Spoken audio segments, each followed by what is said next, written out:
gracias por atendernos. Yo te quería preguntar algunas cuestiones vinculadas con el tema de la ruta del dinero y las condenas. ¿Me permitís sí, por supuesto. Una postilla, Claro. un pie de página a lo que acaban de comentar de Aerolíneas?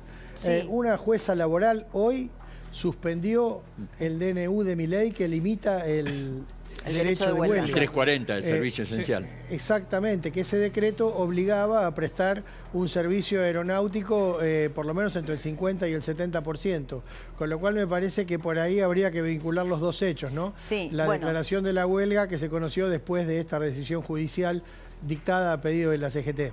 Sí, como si la decisión de la justicia hubiera envalentonado los gremios, que de todos modos era previsible, ¿no? La justicia laboral tiene este posicionamiento histórico. Hernán, yo te quería preguntar respecto de las condenas que conocimos ya sin ninguna instancia de apelación en el caso de la ruta del dinero. Primero te quiero preguntar por Cristina y después te quiero preguntar por los condenados en esta causa. Este hilo conductor a Cristina tiene varias puntas, ¿no? Una es que no hay manera de escindir a Cristina Kirchner de Lázaro Báez, a pesar de que Marijuán le pidió a Casanelo que la sobresea. Ahora hay una revisión respecto de esta investigación, ¿verdad? Para Cristina en la ruta del dinero. Sí, que la Corte además la dejó firme la semana pasada cuando rechazó los recursos de Cristina y dejó firme el rechazo del sobreseimiento, digamos, la revocatoria del sobreseimiento.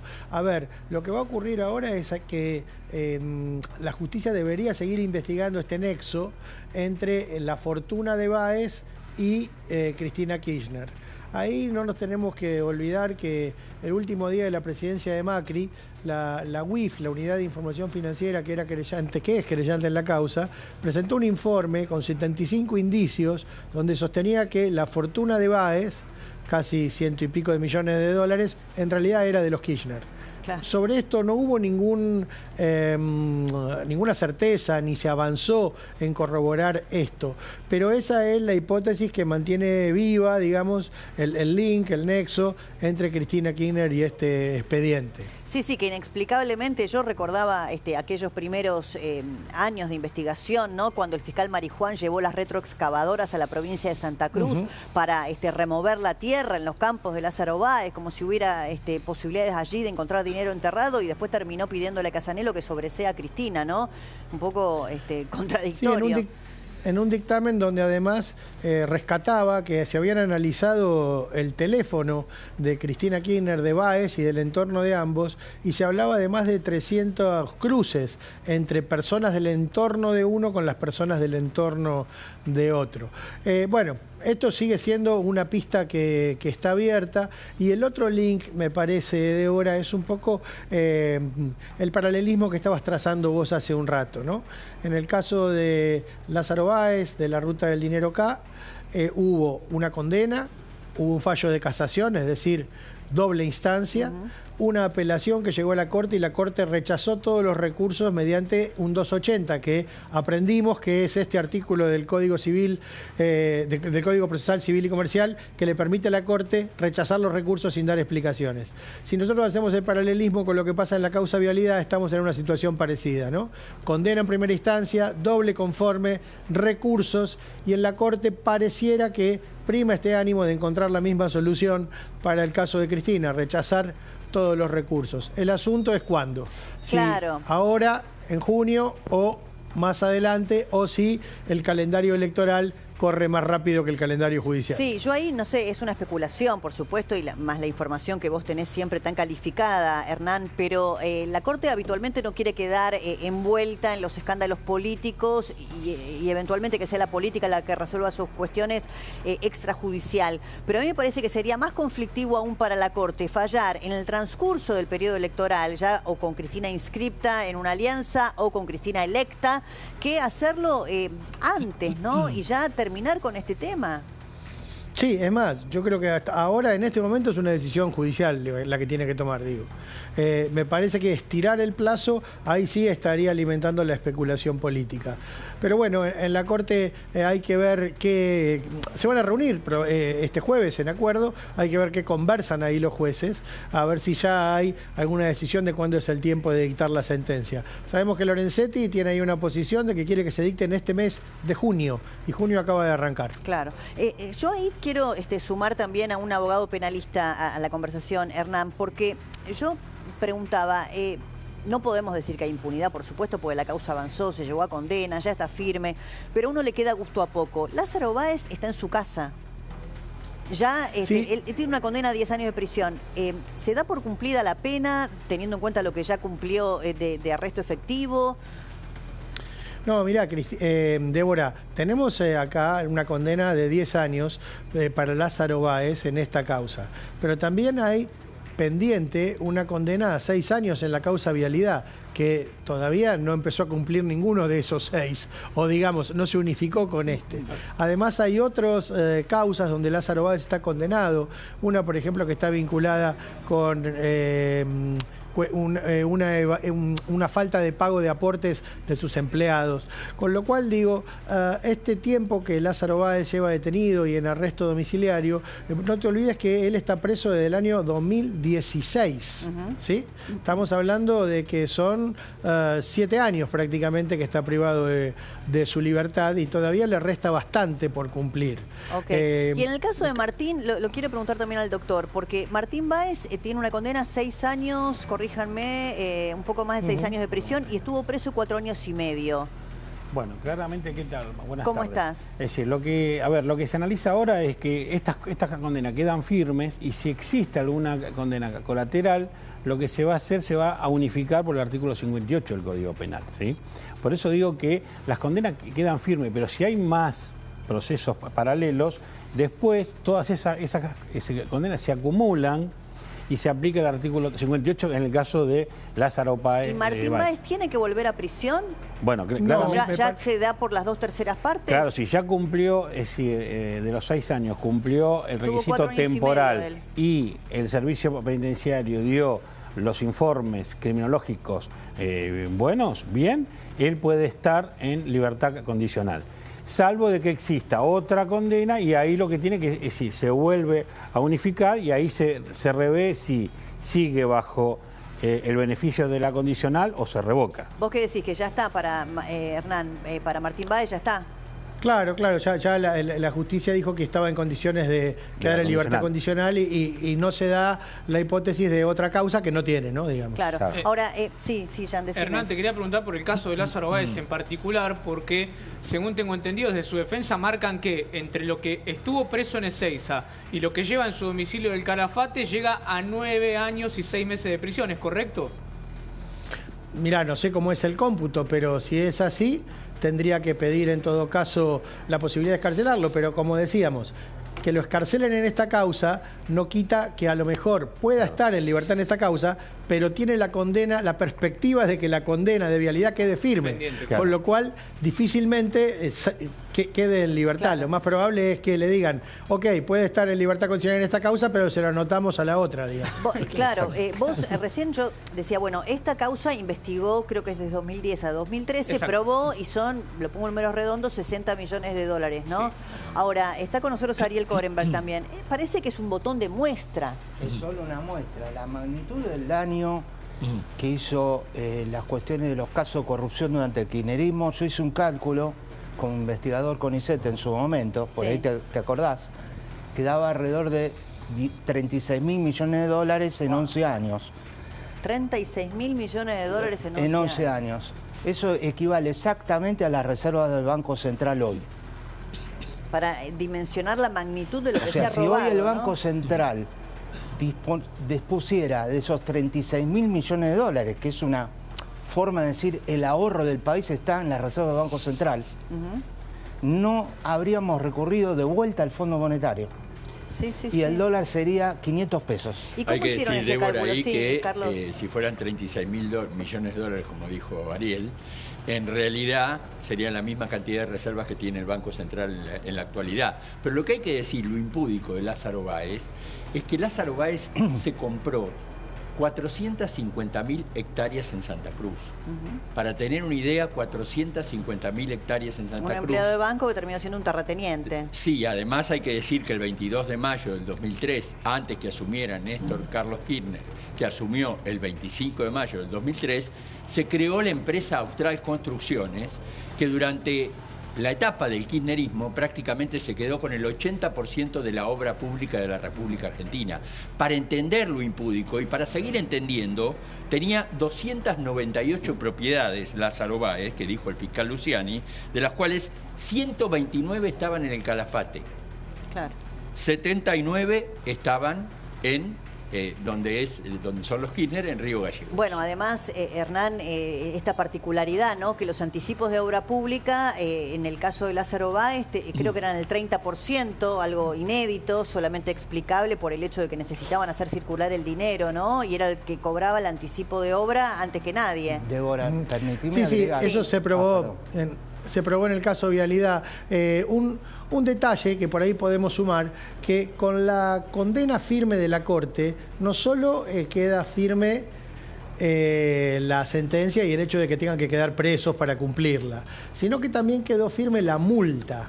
El delito de lavado de dinero es particularmente severo a la hora de imponer multas, porque creo que es algo así como 2,5 veces el monto de lo que supuestamente se lavó. Si acá estamos hablando de casi 60 millones, ahí estamos hablando de una multa de fácil 150 millones de dólares. ¿Y de dónde la van a sacar? Porque y bueno, yo no te creo que olvides Lázaro que Báez, él no se había está insolventado fingiendo un divorcio con la mujer. Sí.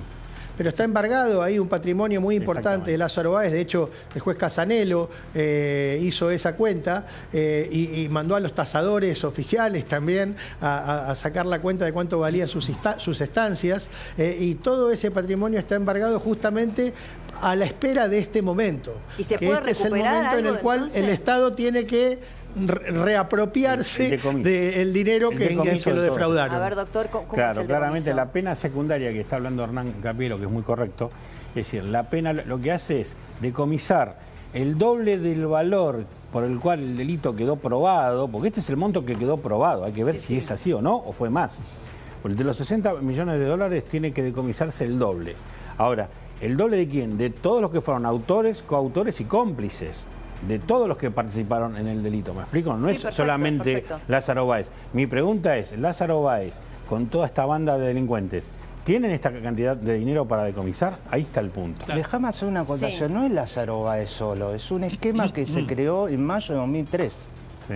Tuvieron 11 años y en ese esquema hay un cártel oligopólico en conjunto con los sobornadores, los que ejercieron el soborno, que en el caso Cuadernos declararon que pagaron los sobornos. Claro. Benito Rollo declaró que por los subsidios al subte tenía que pagar 5% por mes. Y el titular de la Cámara de la Construcción, en una estructura prácticamente monopólica... ¿Quién? Wagner, en ese momento, el titular de la cárcel era Wagner, ¿no? Claro. Y también el presidente de la OIA declararon que tenían que pagar entre 15 y 20% de todas las obras públicas de nación, provincia y municipio, así como también el señor López lo ratificó la justicia. Claro. Sí. Hernán, te dejo cerrar porque sé que tenés mucho trabajo ahí en la redacción y seguimos acá en la mesa, sí. Muchas gracias por llamar. No, por favor, Hernán Capielo desde la redacción de La Nación. Sin duda, acá el desfalco ha sido mucho mayor que lo que la justicia ha podido probar hasta acá, pero bueno, este es el número. Lo que pasa es que estos tipos, ¿no? Como el caso de Lázaro Báez, que me parece muy apropiado destacar esto, era un simple empleado bancario que cobraba su sueldo de cajero de banco, hasta que Néstor Kirchner, cuando es electo presidente y llega a la Casa Rosada, decide exportar un sistema, una matriz de corrupción, y a Lázaro Báez le hace montar una empresa llamada Austral Construcciones 2 semanas antes de llegar Néstor Kirchner al poder, con ningún antecedente en construcción, en obra pública, en maquinaria, no tenía ni un martillo neumático, y con esos antecedentes crean Austral Construcciones para desviar los fondos públicos a la provincia de Santa Cruz. Lázaro Báez, Cristina Kirchner se cansó en cadena nacional y desde el Salón Blanco de la Casa Rosada de decir que era una fantochada, afirmar que era el primer beneficiario contratista de obra pública de la Argentina. En realidad ella lo ponía en términos globales, poniendo a Techint y a otras empresas primero. Era el primero en la provincia de Santa Cruz, porque las obras además no se hacían, y eso se probó en Vialidad, cobraba el 30% de anticipo de obra cuando otras empresas cobraban el 10%, y muchas obras quedaron inconclusas y algunas ni siquiera se hicieron. Débora, era el primero de la obra pública en la Argentina, Lázaro Báez. Lo que hay que decir, yo decía de las 450.000 hectáreas, porque para entender lo que se compró de terrenos Lázaro Báez, la capital federal tiene 20.000 hectáreas. Lázaro Báez se compró 450.000. Para entender la magnitud, 20 capitales federales. Sí. Y acordate que en ese momento, cuando Jorge Lanata en el 2013 muestra la ruta del dinero K, sale Leonardo Fariña por primera vez en la Argentina y cuenta que pesaban directamente los billetes. Sí. Recordá que $1 millón, decía Fariña, que pesaba aproximadamente 1,1 kg. Sí, por eso nosotros nos preguntamos muchas veces, primero, esta afirmación de que la justicia pudo probar los 60 millones de dólares que se lavaron en ese periodo que fue 2010-2013, pero acá nos decía que ustedes hicieron un cálculo de un dinero que, bueno, supera los 30.000 millones de dólares. Que el caso una Cuadernos, enormidad. los arrepentidos confirman que la estructura era monopólica, es decir, vos por fuera de ese acuerdo no podías hacer una sola obra pública ni recibir un solo subsidio de energía y transporte. Ahora, Toda la inversión en Argentina de obra pública, subsidio de energía y transporte, pasaron por ese cártel, ese oligopolio, esa mafia, y pagaron esas coimas. Bueno, la pregunta es, ¿vamos a poder recuperar el dinero? Porque usted dice el decomiso de los bienes. Bueno, algunos se insolventaron, Cristina donó a sus hijos toda la herencia, digamos, de Néstor Kirchner. Lázaro Báez fingió, si yo no me equivoco, un divorcio con la que era su esposa, también para preservar algo de su patrimonio. ¿Se puede recuperar algo de lo robado? Bueno, ahora es tarea del juzgado de ejecución llevar adelante el decomiso para aplicar la pena accesoria, ¿sí?, que marca la norma penal. Ahora bien, ¿es fácil? No, no es fácil. Y quiero destacar algo que el otro día dijo el imputado Fariña. Dijo que esto fue lo que se probó en el proceso penal. Sí, creo que Fariña no dijo es que el era un número botón de final. muestra o algo así. Él dijo, esto no es el número final. Es lo que se pudo probar. Parte de lo que se pudo probar. Quiere decir que el robo fue mucho más grande de todo esto. Y esto hace de que el decomiso puede dar lugar a que puedan haber más bienes y que después se pueda llegar a plantear algún tipo de indicio de presunta comisión de nuevo delito. Que esto está en manos del juez de ejecución a la hora de llevar adelante el decomiso de los bienes. No es tarea fácil, no es tarea lenta, esto va a llevar mucho tiempo porque hay que empezar a investigar a través de los organismos de recaudación cuántos bienes tienen cada uno de los imputados, cuántos registrables y cuántos en cabeza de otros titulares, esposa, hijos, para ver si hubo algún tipo de insolvencia fraudulenta. Sí, ¿vos querés que se pueda recuperar algo, Ariel? Quería recordar una cosa. Vos recién dijiste que sabe a poco las condenas. Sí. Yo creo que en tiempo y forma sabe a poco, porque esto casi van 10 años. Y el esquema de corrupción es desde mayo de 2003. Más, claro. Porque mira, yo creo que la primera denuncia, no sé si la formuló Elisa Carrió, allá por el 2008. Por Conarpesa, me acuerdo. O sea que con ya un estamos, muerto sí, en Conarpesa. Y tenés también el pedido de 2008, rescate 2024. de la gente de Techín en Venezuela, que le pagaron 300 millones de dólares, dijo el gerente de Techín, a Julio Devido. sí. O sea, encima una mafia. Además, Entonces, aclarar que esto en concreto, es solamente la corrupción relacionada con la obra pública. Claro. Porque no hay que olvidar los 500 millones de dólares del Banco de Santa Cruz que los Kirchner habían cobrado como regalías petrolíferas, que los sacaron al exterior y esos 500 millones de dólares desaparecieron. Si querés agregar las licencias no automáticas de las importaciones. Bueno, hablando, Beatriz espera, Paglieri y el señor Trombolini. ahí me hiciste Por eso. acordar, Entonces, hablando de... perdón, Es la etapa nueva esa. Te quería decir, en tiempo y forma, vos tenés organismos de auditoría en control controlados por los auditados y corruptos. Claro. ¿Qué hizo la Auditoría General de la Nación? La CIGEN y el procurador Zanini respecto de esta obra pública. Sí. Pero es clave eso. Hoy tenés la Auditoría General de la Nación controlada por el principal operador del kirchnerismo, el señor Juan Martín Olmos. Y otro más que ahora... y Javier Fernández. Histórico operador en la justicia. Sí. ¿Ese es el que audita las obras públicas de este gobierno? Bueno. Todo dicho. Me hiciste acordar cuando hablaste Sí. de importaciones y del Banco de Sí. Santa Cruz. No quería dejar pasar una información que traía Carlos y que no quiero que se nos vaya el programa sin que la profundices y la compartimos acá también con nuestros invitados, y ahora vamos a hablar un poquito del impacto político que tiene todo esto con Pablo Romá, que es el tema del dólar tarjeta y las nuevas medidas que el gobierno va a implementar e incluso la inminencia del paquete de leyes vinculado con los dólares del colchón que van a mandar al Congreso. Carlos. Exacto, Débora. Bueno, esto está relacionado de alguna manera, el dólar tarjeta es el dólar que se paga aproximadamente 1.520 pesos, frente a un dólar oficial de 1.200 o un dólar paralelo de 1.100.